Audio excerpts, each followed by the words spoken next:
এই হচ্ছে বুদ্ধদেব বারিকের বাচ্চা মেয়ে, বুদ্ধদেব বারিকের স্ত্রী এবং তার বাচ্চা ছেলে। এই পরিবারকে সুখে রাখার জন্য, একটু ভালো থাকার জন্য বাইরে গেছিল।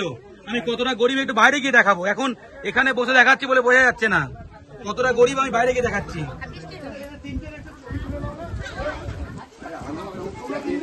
এই যে এই হচ্ছে বাড়ি, এই হচ্ছে বাড়ি। এই যে ইন্দিরা আবাসে সরকারি ঘর পেয়েছে, ঘরে এখনো মেঝে মাটি দেখতে পাচ্ছ। এই হচ্ছে বাড়ি।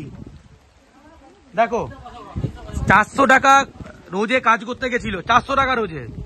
এই হচ্ছে বাড়ি। তারা গিয়ে বাইরের রাজ্যে বলে বাংলাদেশি বলে মার খেয়েছে।